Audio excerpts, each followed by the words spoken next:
तो एक बार फिर से स्वागत है आप सभी लोगों का। बात कर रहे हैं 12वीं कक्षा की।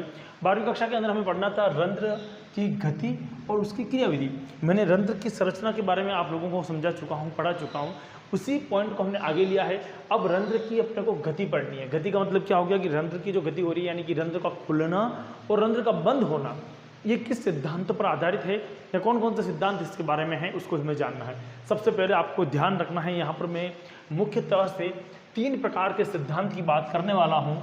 आज हम बात करेंगे अलग ही, आज हम एक ही सिद्धांत को पढ़ेंगे, वो है हमारे पास में मांड शर्करा प्रक्रिया, है ना। तो वह क्रिया सिद्धांत क्या है? मांड का मतलब क्या हो गया? हम बात करते हैं स्टार्च जो होता है उसे हम बोलते हैं मांड। शर्करा का मतलब क्या हो गया? हमारे पास में जो ग्लूकोज जिस बनता है उसे हम क्या बोलते हैं अपनी भाषा में? शर्करा। तो यानी कि स्टार्च से ग्लूकोज बनने की जो प्रक्रिया है उसके कारण रंध्र खुलते हैं और बंद होते हैं। एक बात ये समझ में आनी चाहिए, इसी बात को समझाने के लिए स्टीवर्ड नामक वैज्ञानिक ने भी कोशिश करी थी। वो एक अलग से परिकल्पना है जिसे हम बोलेंगे स्टीवर्ड की परिकल्पना। क्लियर? एक आता है सक्रिय पोटेशियम आयन स्थानांतरण सिद्धांत, यानी कि पोटेशियम जो आयन है उसका स्थानांतरित होने की वजह से भी जो रंध्र हैं वो खुलते हैं और बंद होते हैं। इनमें से सबसे पहला सिद्धांत जो है उसकी हम बात करने जा रहे हैं, उसका नाम है मांड शर्करा क्रिया विधि। देखिए, इस क्रिया विधि को समझना 2 कारणों से महत्वपूर्ण है। पहली बात, अगर नीट की मैं बात करूं, भविष्य में जब आप भी नीट का एग्जाम देंगे तो नीट के एग्जाम में इसके बारे में प्रश्न पूछा जा सकता है कि मांड शर्करा क्रिया विधि प्रतिपादित करने वाला कौन है।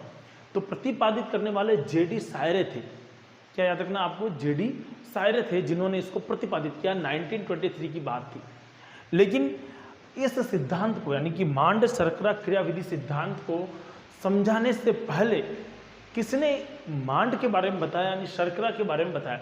देखो, खोज करने वाले कौन हैं? जेडी सायरे, ध्यान रखना। लेकिन इससे पूर्व इसकी थोड़ी जानकारी देने वाले कौन थे? तो लायड थे। क्या याद रखोगे? लायड। इन्होंने कब बताया था? 1908 के अंदर, 1908 के अंदर उन्होंने जवाब दे दिया था कि इस तरह की बात हो सकती है, लेकिन पुख्ता जवाब उसमें उनके पास नहीं था। अब इस क्रिया को समझने का थोड़ा सा अपन काम करते हैं। सबसे पहले स्टेप बाय स्टेप चलेंगे। देखिए, ये प्लांट है, ये क्या है? कोई ट्री है या कोई आप कह सकते हो कोई बड़ा सा पेड़ है या कोई छोटी झाड़ी भी हो। हमें उससे कोई काम नहीं, हमें उससे काम कहाँ तक है? उसकी एक लीफ से। तो हमने एक पत्ती ले ली। अब ये कब की घटना है? तो ये घटना है दिन की। कब की घटना है? ये दिन की। यानी कि प्रकाश संश्लेषण की जो प्रक्रिया है, फोटोसिंथेसिस की जो प्रक्रिया है, वो कब संपन्न हो रही है यहाँ पर? तो दिन में संपन्न हो रही है। आप लोग अच्छी तरह से जानते हैं, बायोलॉजी के जितने विद्यार्थी उनको पता है कि प्रकाश संश्लेषण की प्रक्रिया जो होती है वो क्या होती है? दिन और रात दोनों में मिलाकर होती है। ध्यान रखना, एक प्रकाशीय अभिक्रिया कहलाती है और क्या होती है? एक अप्रकाशीय अभिक्रिया होती है। तो ये हम कब की बात कर रहे हैं? दिन की बात कर रहे हैं। तो दिन में जब प्रकाश जो है, फोटोन्स जो है वो यहाँ पर आकर गिरे, प्रकाश की किरणें यहाँ पर आकर गिरी, तो यही बात हमने लिखी है कि इसकी प्रक्रिया क्या होगी? दिन में रक्षक कोशिकाओं में क्या होगा? CO2 की कमी हो जाती है। देखिए, सबसे पहले अपन कहाँ गए? पत्ती पे गए। तो पत्ती के ऊपर सूर्य का प्रकाश गिरा। सूर्य का प्रकाश गिरने के यहाँ पर आपको पता है कि 2 गार्ड सेल्स हर एक छिद्र के ऊपर होती हैं, जिनकी वजह से छिद्र बना हुआ, और बाहर की तरफ होती हैं सहायक कोशिकाएं। बाहर की तरफ क्या होती हैं? सहायक कोशिकाएं होती हैं। तो ये जो गार्ड सेल्स हैं जो सहायक कोशिकाओं के अंदर से गिरी हुई हैं, हिंदी में इन्हें हम कहते हैं द्वार कोशिका। हिंदी में हम क्या करें इनको? द्वार कोशिका। अब द्वार कोशिका में क्या हुआ? दिन में किसकी कमी होने लगी? CO2 की कमी होने लगती है। तो यहाँ पर क्या कम होने लग गया? CO2 कम हो गया। और जब CO2 कम हो गया तो pH की मात्रा क्या हो जाती है? बढ़ जाती है। आप सब जानते हैं pH की मात्रा क्या हो जाती है? बढ़ जाती है। बात समझ में आ रही है? जब दिन के समय सूर्य का प्रकाश पत्तियों पर गिरता है उस समय जो गार्ड सेल्स हैं, यानी कि हम कहेंगे जो द्वार कोशिकाएं हैं, ये द्वार कोशिका है, द्वार कोशिका है, जो द्वार कोशिका है उस द्वार कोशिका के CO2 की क्या होती है? बोलो। धीरे धीरे कमी होने लगती है, और कमी होने के बाद में क्या होता है? CPH, यानी कि इसका जो मात्रक है वो धीरे धीरे बढ़ने लगता है, pH का मान बढ़ने लगता है। एक चीज़ और समझ लीजिए, मैं यहाँ पर कह रहा हूँ कि CO2 की कमी होने लगती है। क्यों कमी होने लगती है? क्योंकि प्रकाश संश्लेषण की क्रिया में मूल जो तत्व है वो है CO2, उसी को हम प्रकाश संश्लेषण में ग्लूकोज बदलने के लिए काम में ले रहे हैं। तो देखो इसकी खपत क्या होने लगती है, वहाँ पर प्रकाश संश्लेषण में अधिक होने लगती है। ऐसी परिस्थिति में ऑक्सीजन कार्बन डाइऑक्साइड क्या हो जाएगी, कम हो जाएगी और pH की मात्रा क्या हो जाएगी, बढ़ जाएगी। तो उसके pH के मान में क्या होने लगती है, वृद्धि होने लगती है। इस वृद्धि होने के कारण क्या होगा, फास्फोराइलेज एंजाइम सक्रिय हो जाता है। देखिए जैसी परिस्थिति ऐसी बनी उसमें एक एंजाइम आएगा, फास्फोराइलेज एंजाइम। फास्फोराइलेज एंजाइम क्या हो जाता है, बोलो, सक्रिय हो जाता है। क्या हो जाता है, सक्रिय हो जाता है।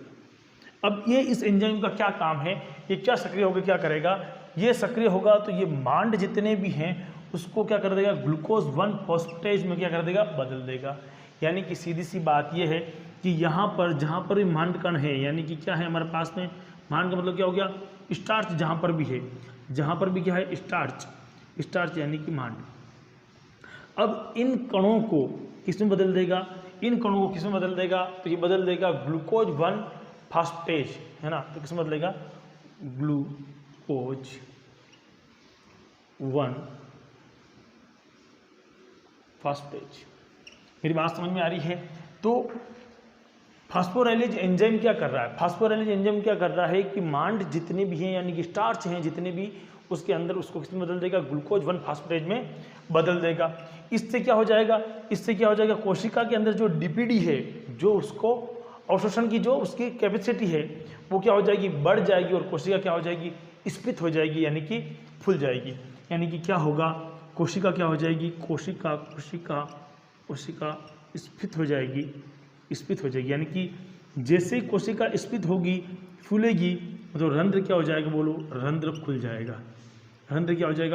जाएगा। और रंध्र खुलने के बाद में रंध्र के अंदर प्रकाश संश्लेषण की जो क्रिया के दौरान जो ऑक्सीजन, कार्बन डाइऑक्साइड और जो ऑक्सीजन का जो क्रम है वो जारी रहेगा और लगातार इसमें श्वसन की क्रिया लगातार चलती रहेगी। लेकिन क्या होगा, जैसे ही यह प्रक्रिया कम होगी, यहाँ शाम के समय जैसे ही प्रकाशीय अभिक्रियाएं बंद होने लगेगी, बंद होने पर द्वार कोशिकाओं के अंदर किसकी मात्रा बढ़ने लग जाएगी, वापस कार्बन डाइऑक्साइड की मात्रा बढ़ने लग जाएगी, जिससे क्या हो जाएगा, पीएच का मान क्या हो जाएगा, कम हो जाएगा। पीएच का मान कम होने से कौन डीएक्टिवेट हो जाएगा, फास्फोराइलेज एंजाइम जो है वो असक्रिय हो जाएगा या कम सक्रिय हो जाएगा। कम सक्रिय होने की वजह से जो जितना भी ग्लूकोज है या ग्लूकोज 1 फास्फेटेज है वो वापस क्या करने लग जाएगा, मांड में परिवर्तित होने लग जाएगा और कोशिकाएं क्या हो जाएगी, स्फीत होने के स्थान पर संकुचित होने लगेगी, सिकुड़ने लगेगी। इस प्रकार वो रंध्र जो है क्या हो जाएगा, बंद हो जाएगा। इस प्रकार रंध्र क्या हो जाएगा, बंद हो जाएगा। यानी कि दो प्रोसेस हैं सीधे से। अगर सीधा साइकिल चल रहा है उस तरह में क्या होगा, पूरी की पूरी क्रिया के दौरान रंध्र खुलेंगे, और अगर ये प्रकाशीय अभिक्रिया बंद हो जाती है और अप्रकाशीय अभिक्रिया प्रारंभ हो जाती है, ऐसी परिस्थिति में क्या हो जाएगा, रंध्र बंद हो जाएंगे। ये एक इंपॉर्टेंट पॉइंट है, एक बार आप इसका स्क्रीनशॉट ले लीजिए जिससे अपने को अच्छे ढंग से समझ में आएगा। कंप्लीट है। इसके बाद हम जिसकी बात करने वाले हैं, अगली क्लास में हम बात करेंगे स्टीवर्ड की परिकल्पना।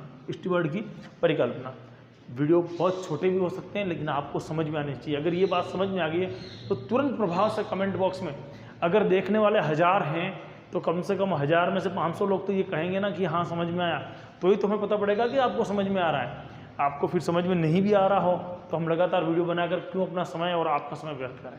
इसलिए अगर आपको अच्छा लगता है तो तुरंत प्रभाव से कमेंट कीजिए इस चीज़ के लिए और अपने मित्रों को शेयर कर दीजिए। जय हिंद, जय भारत।